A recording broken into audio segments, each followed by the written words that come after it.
Welcome to Charts Today. My name is David Linton, and today's edition for Friday, the 5th of April, comes to you from London.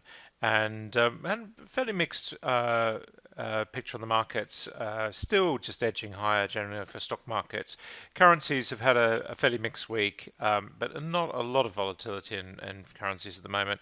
We're seeing the dollar still looking strong on the medium and long-term charts, but short-term we've just had a little bit of a push back into bearish mode. But for the moment, it's not in a clear downtrend.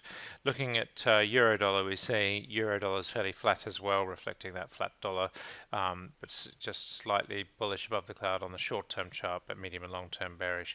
Against the yen, the dollar is edging higher, so that is really a good heads up that in fact we probably will recover on the dollar on the short-term charts against other currencies. Sterling falling back a bit against the dollar, back into the 130 area, and just holding support on the cloud at the moment, but long term still bearish, of course. Brexit uncertainty continues to dominate the market, almost getting a little bit bored of not knowing where to turn next for sterling. Looking at sterling against the euro, we're weaker here, and against the Swiss franc, we're also weaker as well. Bitcoin up a further 1%, so it's really holding most of the jump that we saw earlier in the week. It has come back below the $5,000 mark, but this will be a significant week for Bitcoin, probably the best week since the middle of last year. So quite significant there. Looking at the S&P 500 index edging higher, we're seeing the weekly candle here. This really is becoming the breakout week. It's not showing up so clearly in the daily chart, but we see here how we're breaking away for the week, so that's looking quite strong as well. Taking a look at the Nasdaq 100, we see here how we're breaking as well, and on the Dow, we're up 0.6% yesterday. So the blue chips really leading the charge on the markets.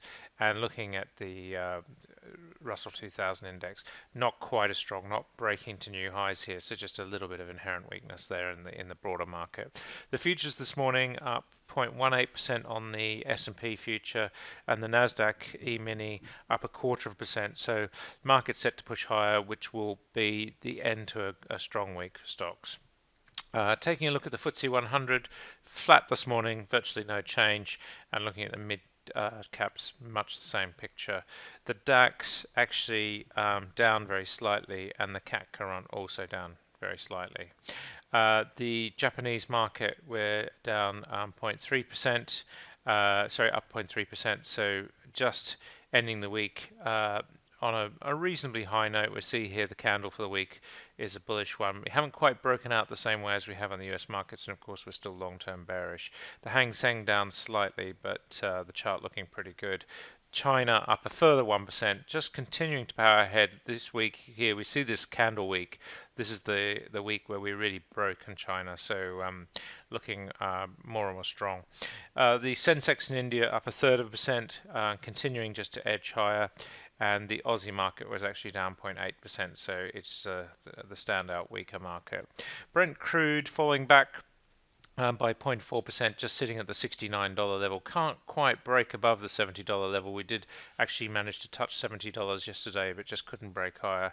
And WTI sitting at $62, again just struggling to break higher. US nat gas down a third of a percent, so it's weaker there.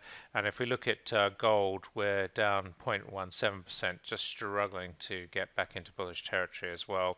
Silver also is actually very flat this morning. It's just above the cloud, but on both gold and silver charts, it's really flat.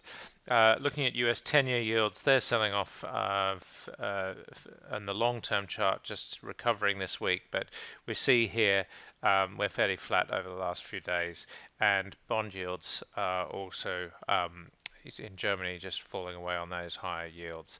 Taking a look at the stocks, this data coming from Yahoo Finance. Looking at the Dow Jones, the top performer in the Dow is Boeing, a relief rally of about 2.9%.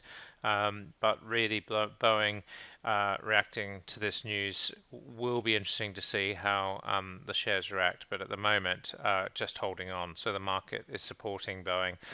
We saw Walt Disney up 2%, ExxonMobil up 1.4%.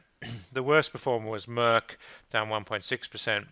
And Walgreens down a further 1.3%. A terrible week for Walgreens. But mind you, they've had, we can see here on the weekly chart, pretty bad weeks across the board. But of course, this was the week they broke to new lows, underperforming the market by some 27% so far this year. So not a great chart. Microsoft were down 0.5%. Apple was virtually unchanged, but the recovery continues. Looking at the Nasdaq 100, the best performer was Lululemon, up 3%. On the downside, we had Tesla down 8% on their news of production targets below par. So really Tesla looking bearish again. So not a great picture there.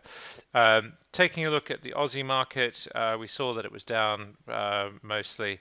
Automotive holdings groups did jump, and so we are seeing a bit of a recovery there. And on the downside, we had Bravura Solutions down 4.8%.